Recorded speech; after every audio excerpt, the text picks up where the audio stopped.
A former White House official is calling out BS on Donald Trump's claims that he knows what he's doing when it comes to the trade war with China. Look, everywhere you hear, every time the trade war is brought up, President Trump says, I know what I'm doing. It's going to be tremendous, but you have to feel a little bit of pain. As Lindsey Graham says, you have to feel a little bit of pain, right? Well, why doesn't Lindsey Graham and Lamar Alexander and some of those other, I'm sorry, not Lamar Alexander. He's on my mind, though. Um, some of these other very pro-Trump people who also own farms, why don't they feel the hurt from the trade war? Why don't they feel the pain? But anyway, he says he knows what he's doing, and that everything's going to be okay, and that we're going to beat China, right?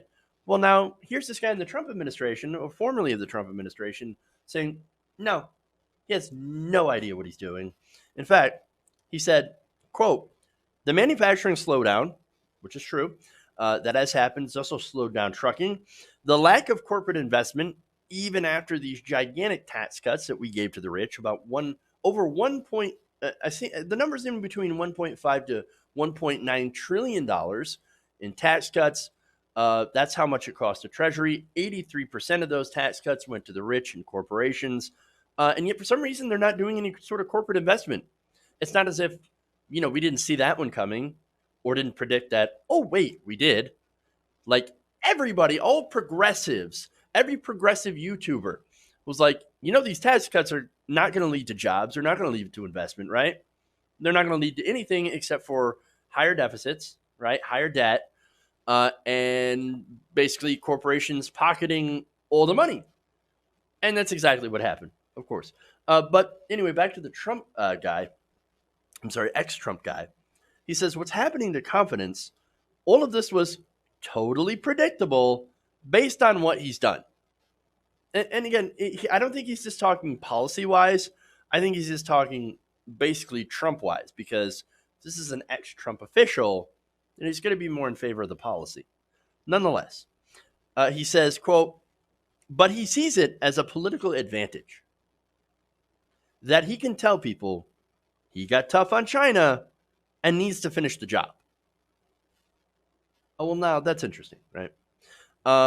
He also I'm sorry, before I get to that, one last quote, which is, I love this quote, right? But first, yeah, he has no idea what he's doing. What, you think he knows trade? He has no trade. He doesn't even know business. The guy went bankrupt 6 times. All Trump knows is how to get into massive debt because he's not a smart person. He makes terrible decisions. And then, as a result of those terrible decisions, he racks up all this debt and then dumps it on somebody else, the taxpayer, through bankruptcy before moving on to the next scam. That's literally all he's done. In fact, he would be far wealthier had he saved his money and just lived in luxury. That's it. And on that, by the way, since he's so bad at business, historically, he actually ended up, and we learned this through tax disclosures, right? He ended up borrowing billions of dollars from Deutsche Bank in order to continue investing in failed businesses and living his opulent lifestyle.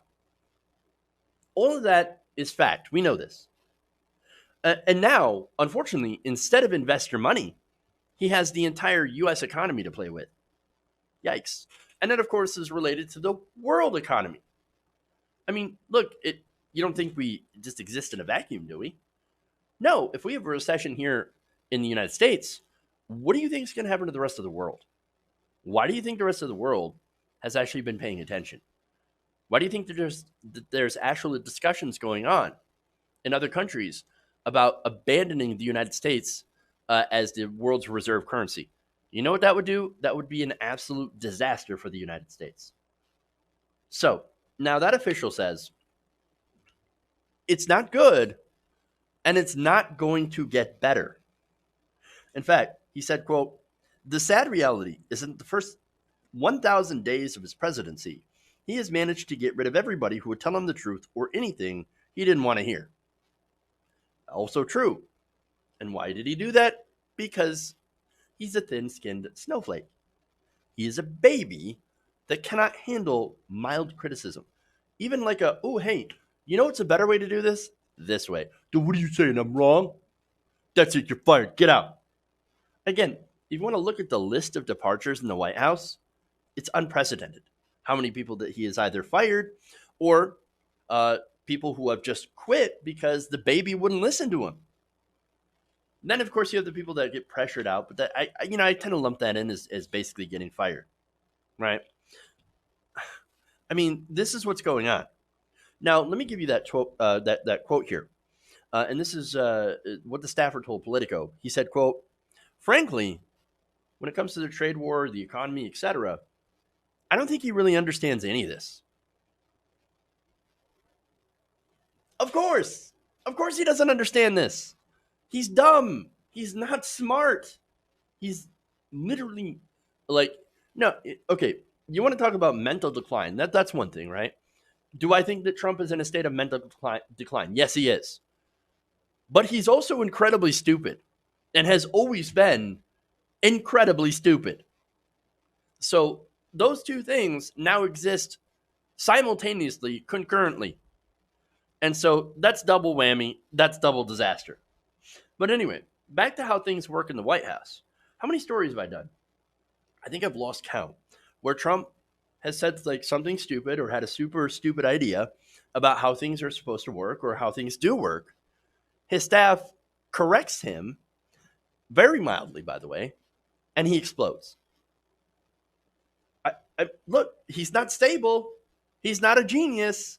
And by the way, he has hit the gas on the next recession through this trade war. Now, I talked about how trucking is affected, right? There are truckers that are, no longer able to make money off their loads. Loads are worth less. That's tied to manufacturing because manufacturing normally employs a lot of, trucking firms or contracts with trucking firms in order to ship out completed materials and ship in materials to use for manufacturing. When manufacturing goes down, as it has under Trump, then trucking also goes down. Right now, they've been under a recession since 2018. They call it a bloodbath. No new trucks being built. No new trucks being sold, I should say. Means less trucks being built. Which means, of course, more decreases in manufacturing. So it's basically going down the drain at this point. Trucking is absolute disaster, and a lot of that is related to the trade war, and related to, of course, the reductions in manufacturing and the reductions in farming, in agriculture. So that right there, those two things. The reduction in trucking, the reduction in farming, and corporate investment, as well as in inverted yield bond curves, those are big red flags to recession. So those are the warning signs, and they've already been seen. And so far, there has been absolutely no course correction from the White House. In fact, Donald Trump not only doubles down, or not only just continues, but doubles down and has actually escalated the trade war. Why? It's because of his ego. He wants to beat China. He wants to win at all costs, right? What good is a win when you've basically guaranteed destruction of yourself or mutual destruction? And by the way, it's not even mutual destruction. China right now is actually doing a lot better than we are, at least in the context of this trade war. You have Americans that are paying tariffs, which is a tax on consumers, right? And we're also starting to pay higher prices in the stores with no upside. No increase in our manufacturing, no increase of our domestic GDP. There's literally no benefit to this. Except for what? If Trump wins or gets Xi to sit down, then what? Is there going to be a win? No. This is an absolute disaster. Hey guys, hopefully you enjoyed that free video. Now I'm going to have to ask you a favor. Between the demonetization and the YouTube algorithm messing around with view counts, etc., we're having a hard time adjusting to the new YouTube reality, which is where you guys come in. See, we have a Patreon, patreon.com/TYTNation, set up to help us rely on you guys, the viewers, instead of big corporate ads. Look, you know the show. You know how I'm not in favor of big corporations anyway.